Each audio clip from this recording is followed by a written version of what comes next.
Avec un regard un peu alerte, Angie fit alors couler l'eau, et il regardait à droite. Il regardait les cabines de douche, tous vides, tous plus vides les unes que les autres. Il ouvrit les cabines de douche et entendit le grincement. Il regarda avec un regard très alerte et concentré à droite, à gauche, et parfois certaines douches qui étaient cassées, parfois au niveau du mur, ou parfois simplement au niveau de la molette de douche qui était cassée, enfoncée dans le mur, coincée, ou de la rouille tout autour. Il regardait les cabines de douche et les autres propres, lavées et récurées, qui sentaient même encore parfois le désinfectant. Il cherchait un peu partout, avec le même regard, s'il n'y avait pas des produits qui étaient installés ou quelqu'un qui lavait toujours les douches.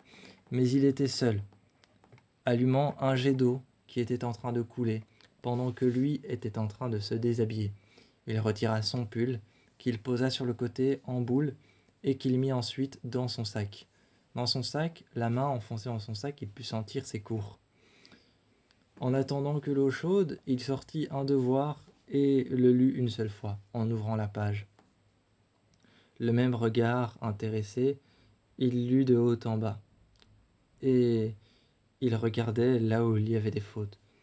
En tournant les pages les unes après les autres, il était assis, et petit à petit, à l'intérieur du vestiaire, la chaleur commençait à apparaître, la vapeur d'eau, comme dans un hammam.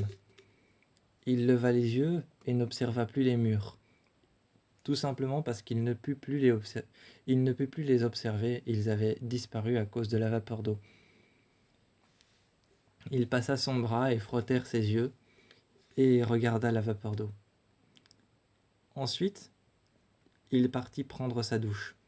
Il rangea alors ses devoirs à l'intérieur de son sac, qu'il laissa sur le côté. Il laissa sur le côté son sac, tout en sachant qu'il était seul dans les vestiaires, donc n'avait pas à s'inquiéter. Les mains sur le visage, en frottant son visage avec de l'eau, qu'ils récupérèrent du jet, et sous le jet d'eau, il se lavait. Ensuite, avec un essuie, consciencieusement, il frotta ses cheveux, sortit et remit ensuite un t-shirt. Il prit d'abord une photo de lui avec le t-shirt en main, appuyé contre le mur, son visage et son torse exhibés. Mais au niveau de ses jambes, il ne portait que des sous-vêtements. Il ne portait qu'un sous-vêtement noir. Et le corps exhibé, il regardait l'objectif, prit une photo de lui, directement avec un léger sourire en coin, comme si pour lui c'était une menace, comme si pour lui c'était une sorte de menace ou de provocation. Il posta la photo directement.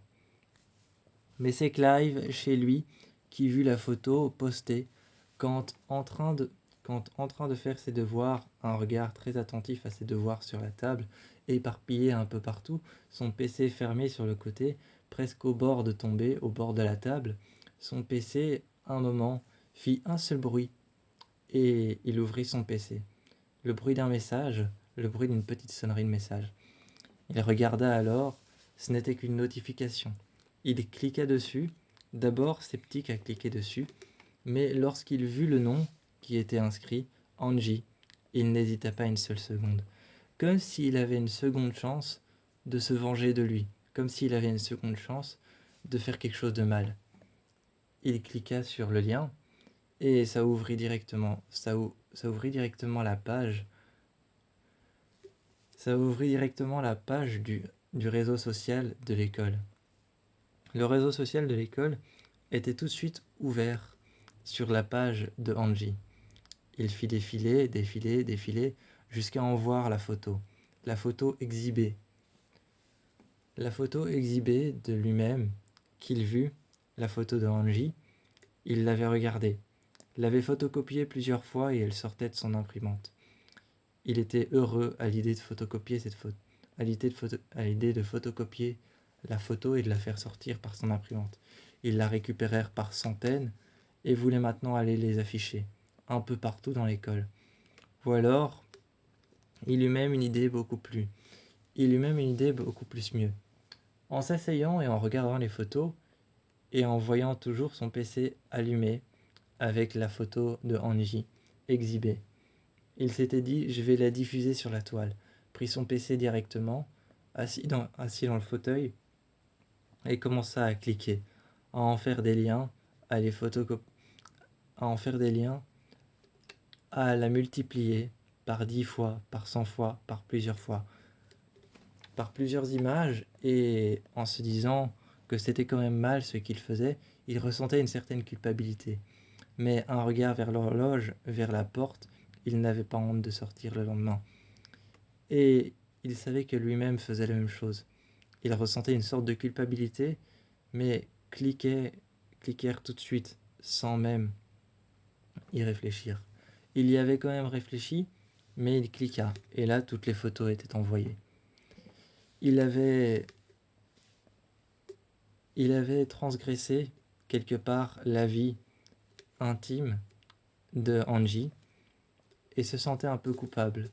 En continuant à scroller et à regarder son mur, il descendit petit à petit et se sentit encore plus coupable quand il vit qu'ils avaient les mêmes occupations: le sport, le baseball et Internet. Internet, faire des choses sur leur PC, et ils avaient les mêmes occupations. Le dessin, la calligraphie, toutes ces occupations étaient les mêmes. Il ressentit encore plus de culpabilité à ce moment-là, voire même une énorme frustration. Il se sentait frustré. La personne qui l'avait humilié était presque la même que lui, comme si un miroir à l'envers lui était renvoyé. Il ferma son PC directement, continua à scroller toute la nuit sur son mur afin de découvrir qui il était réellement. Car Angie s'avérait peut-être être même un double de Clive. Angie s'avérait peut-être être un double de Clive, qu'il se comprenait énormément, mais qu'il ne se l'était pas encore montré.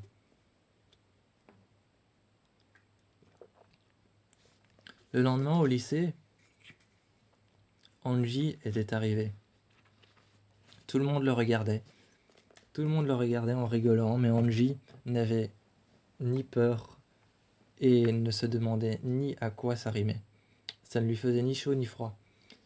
Clive est arrivé comme pour s'excuser, le prit par l'épaule en lui disant: il faut que je te parle de quelque chose. C'est de ma faute tout ça. Et il s'excusa tout de suite, par culpabilité, de ce qu'il avait remarqué. Comment ça, c'est ta faute? Un peu énervé. Angie, qui avait réagi de cette manière-là en disant: comment ça, c'est de ta faute? Il lui avait dit qu'il voulait se venger et qu'il avait trouvé cette photo exhibée de lui qu'il avait faite, et Angie se souvenait de cette photo qu'il avait faite, et qu'il l'avait envoyée sur la toile, sur tout le réseau social de l'école.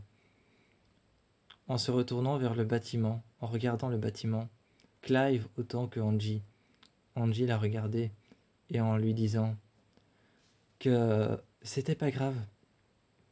C'était pas grave, parce qu'au fond, il savait qu'il avait ressenti une forme de culpabilité. Et il savait qu'il était frustré à chaque pas qu'il faisait dans les couloirs. Alors au fond, il s'en foutait complètement. C'était encore plus terrible pour Clive, qui attendait une sorte d'explication, ou voire même de légère vengeance verbale, en lui disant: viens, on va s'expliquer, en se mettant entre deux voitures. Mais non, pas du tout.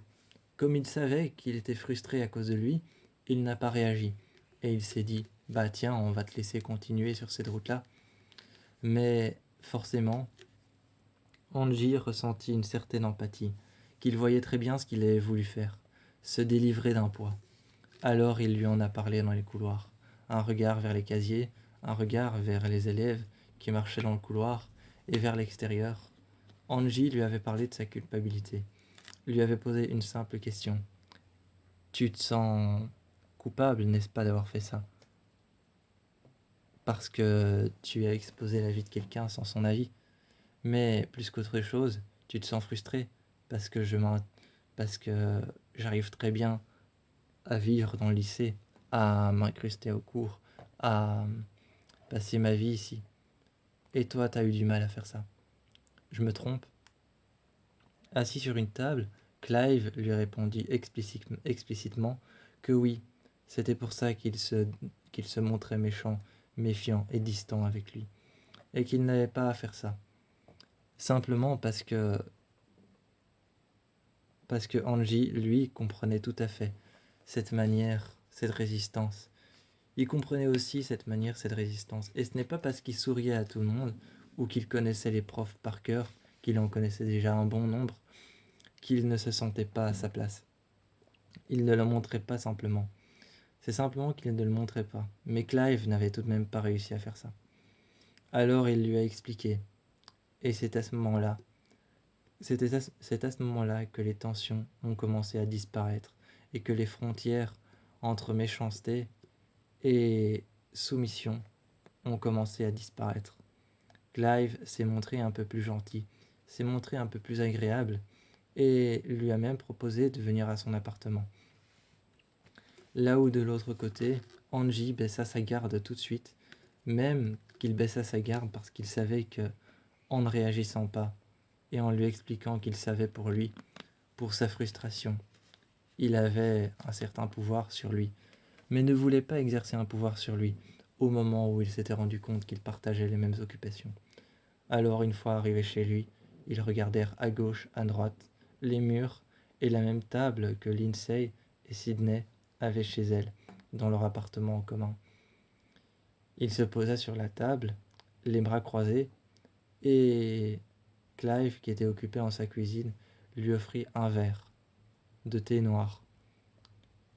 Ils passèrent la soirée ensemble, à se poser des questions. Pourquoi tu me faisais ça? Pourquoi tu agissais comme ça? Ou comment est-ce que tu réussis à t'incruster de manière aussi fluide et aussi facilement à l'intérieur de l'école, de l'établissement?